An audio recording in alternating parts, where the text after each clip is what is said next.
हिन वक्त मौजूद आहियां मस्सू बुरगड़ी प्राइमरी स्कूल में, जिते रोशनी फाउंडेशन के प्लेटफॉर्म तां दो सान के तावन सां हिते ग़रीब ऐं मुस्तहिक ॿारनि में जेको यूनिफॉर्म ऐं जेके गरम कपड़ा विरहाइण वारी तक़रीब रखी हुई आहे। अचो त जेकब न्यूज़ पारां हिननि सां ॻाल्हि ॿोल कयूं था त हिननि जो छा चवणु आहे।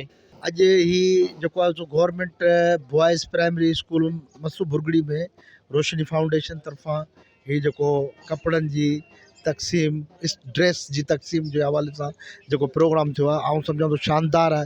उनमें दोदे सांद साहब तरफां हिकड़ी हेल्प कई वही है। यो समझा तो असांजे माना अड़न मुखैर अड़न सखी मर्दन के पंहिंजो किरदार अदा करण खपे ऐं उन्हनि खे पंहिंजे तैलीमी इदारनि जी ख़ासि तौर ते मालिकी करण खपे ऐं अहिड़ी रीत जेको बि थी सघे थो उहो पंहिंजे शागिर्दनि जे लाइ स्कूल जे लाइ इदारे जे लाइ करण खपे।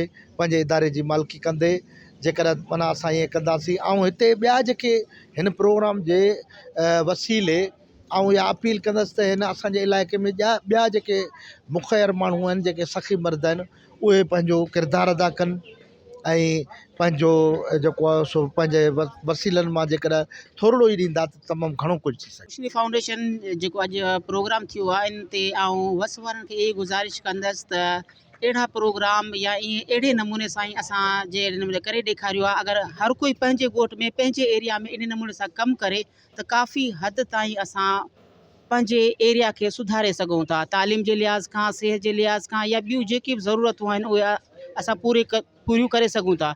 सिर्फ़ु वस वारनि खे थोरो स्टेप खणी पंहिंजो किरदारु अदा कनि त हर कोई पंहिंजो ईअं सम्झो पंहिंजो घर अगरि केरु संभाले त मुआशिरो पाण ई सुधरी सघे थो।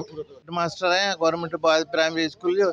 असां वस वारनि खे इहो मैसेज था ॾियूं त असांखे ग़रीब शागिर्दनि मुस्तहिकनि जी जेको असां सां हेल्प कनि, उन्हनि जी मदद कनि जीअं कि रहियल शागिर्दनि खे बस जेके ड्रेसूं ॾेई सघूं। जी बिल्कुलु, तव्हां हिते आयल महिमाननि ऐं उस्तादनि जी ॻाल्हि ॿोल ॿुधी। हिननि जो चवणु हो त जेको रोशनी फाउंडेशन जे तरफ़ां जेको दो सांझ जे तावन सां हिते मस्सू बुरगड़ी जे ग़रीब ऐं मुस्तहिक ॿारनि में जेको यूनिफॉर्म ऐं जेको विरहाइण वारी जेका तक़रीब रखी हुई आहे, इहा बहितरीनु क़दम आहे। जेको ग़रीब ऐं मुस्तहिक ॿारनि में जेको कपिड़ा विरहाइण बाबति जेका हीअ तक़रीब रखी हुई, उन में ग़रीब ॿारनि में जेको पढ़ण ऐं जेको स्कूल अचण जो उत्साह पैदा थींदो ऐं हिते ॿारनि में पढ़ाई जो शौक़ु पैदा थींदो। कैमरामैन ग़ुलाम मुस्तफ़ा बिरोई सां गॾु नूर मोहम्मद, जेकब न्यूज़, मस्सू बुरगड़ी।